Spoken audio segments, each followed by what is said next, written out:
bây giờ thằng cháu má mà kia lấy tôi lọ Sao ăn trên nó mà nó dầu được lại cái gì đấy có mà hiểu cho sống này nha nè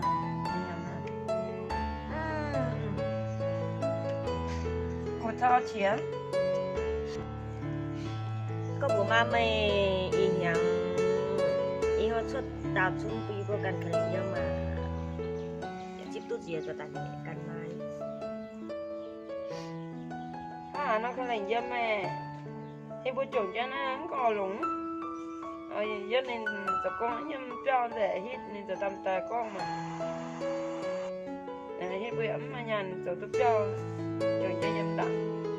hãy nhà kiếm ta mấy giờ tụi tôi thở ta tôi được nhận bé mình hãy giống như nhận giáo chứ nên nó tụi con nhưng mà ta khai lịch dân ở nhà thằng nó tôi xỉa hiện hàng người ta chụp cho ma một đã lò anh chip tôi gì cho tay tôi hiện hàng nó cứ là nó hiện lò với thọ dặn như vừa thì tay xuất cái lệnh dâm cho tôi xuất cái lệnh dâm nhiều cố mà cha cần tên cần như công lô mà ham đào thì mà chuẩn chế dâm có to khai lịch dâm có như ta cũng coi em mà cái mắt tôi là chuẩn trăm và trăm mấy cái thợ lọ nha mà em mới chuẩn chứ con mua chọn ta con mình nhận tiền bữa con siêu mà mua bia mà hay chuẩn cho nó có tập bền mà con sao mà con tôi chia rủi nè tôi là tồn tại bạn con sẽ bị vô tại và giàu quá mai về chụp bơ rồi cái này dâm xe mà cũng hiểu đạo thì cũng bơ dâm mà cho cái tay chúng bơ lòng thì giờ cái tay thằng này tay tôi hàng na không có tay như tay hiểu dùng thì ít chùa có hàng này xe mà cũng hiểu đạo thì cũng bơ dâm mà tôi là con cái dâm xe mà cái dâm nó con xăm con mình này cái con chơi mi chuột nó mi mà cả nên ta nên mi hà đó giàu nên rất cái dâm nên cho này phải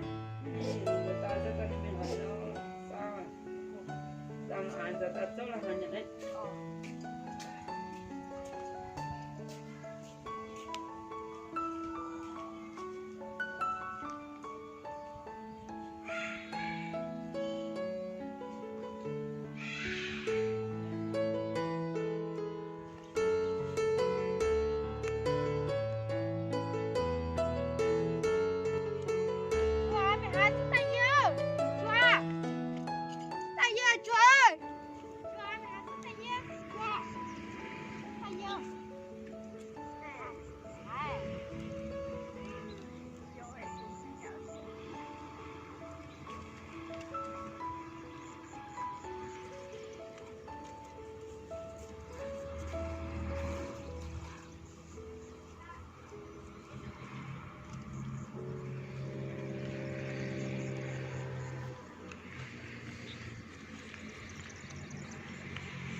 gì hai mà cả con ha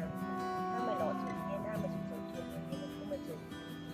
hay tao thắm tiểu nhẹ tao cha của nó hàng chọn chân tem mai hay họ nhẹ động tình khai họ chú mày được thành cho chân chào chú mày rồi dạy hàng cô nhà phân thu ma là con phun cái này dâm nhưng mà căn kia đây thì con hà nó vừa chiều kia để chia tụ điểm hiếu con ma bố xe chứ căn dụ nhẹ tụi con điểm tiêu hiếu ngẹn khả nại dụ ma việc con bền mê nhưng mà cả nó mà cả sẽ tay và tao sẽ tay dụ lộ con thăm con thường chỉ cần mà cần có tục thái nghe là cả điểm này cho nên cần con thường mà cả hiếu nó hiểu cần nghe xà làm với như thế trang bây giờ cắm ma con nhà bây mà có xe nhau mà nó cái không mà cái cho mà đây cái này cứ mà mắng mà chụp bé vừa chúng ta mà cả hà nó mà xe mà dùng con hà bé vừa dùng còn chưa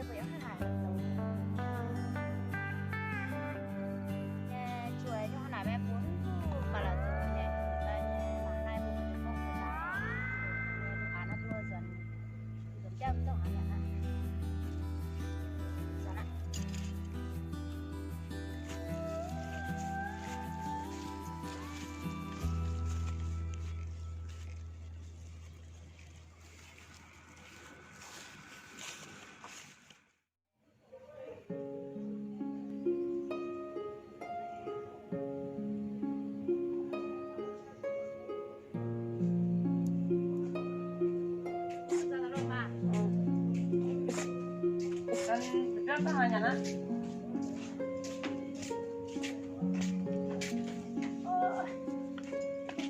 con ấy cần mấy triệu các bạn nó nên các bạn giống gai này chùa hàng con nhủ về hắn này chỉ phải cho hàng mà hiện án á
con đua này về leo con tấm nè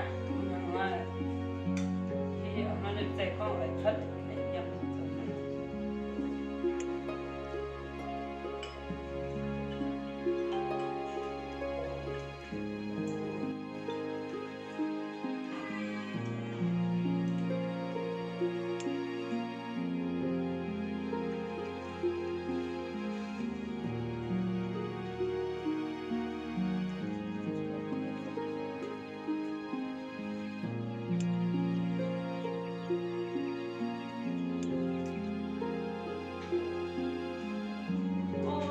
nhâm hai nhã bắt tổ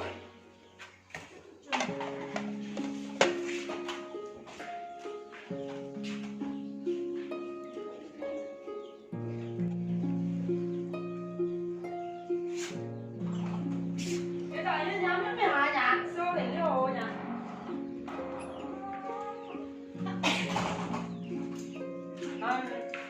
năm mươi hai mươi chua quốc ở bên hai nhé bên hai cái lô to để lên ở đâu chùa mình á qua để lên hồ à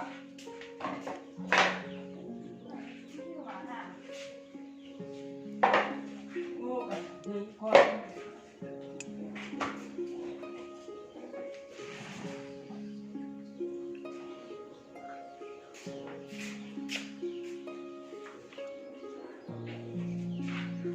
nhà mà cho cái này hiểu cả mấy chua như hà mà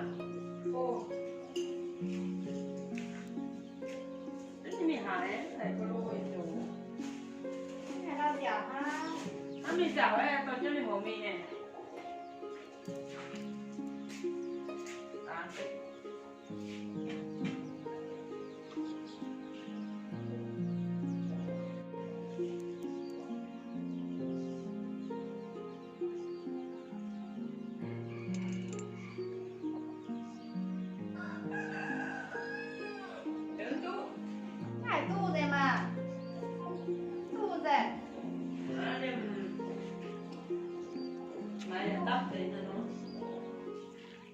rau sao về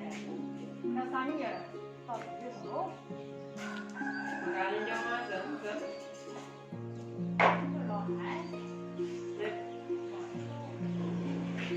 tỏi dây giờ má hai gọi gần nhà tang đó bị tao con à chú ơi cả đi chú gọi cái đỉnh dâm ra bên ở dưới nhang ra nó này hả hai gọi gần nhà tang xách nhé để một con tại chồng nên tối tụ tại vì mình hả đau nữa sẽ là cứ cho con nhưng mà cái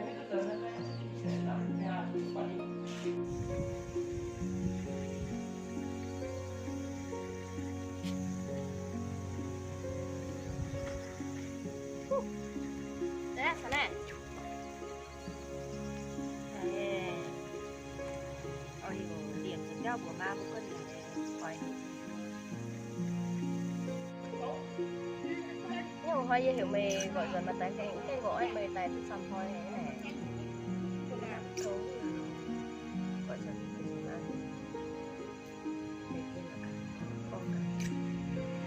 thì nó mi mà bùa là bé giờ bởi nhiều hiểu lùng á bùa này thì hăm mày nó có cái kẹt sơn nó giờ na cả giờ cả nhang kia và chỗ hăm mày là nó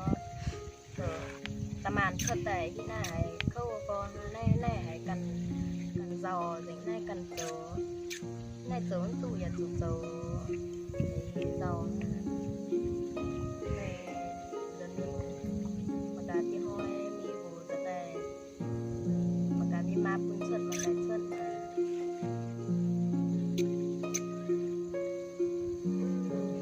ห้ำทงมีหายเลยเรื่องที่ตู้ที่จัดไปเจ้าอยู่แซ่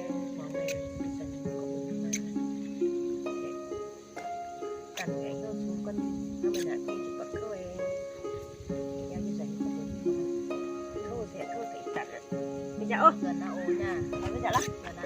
kia là cùng nha để đâu gần nào ồ bây giờ là quên tớ cho hà hà xong là nó tớ ăn nhiều cá thì qua nó rồi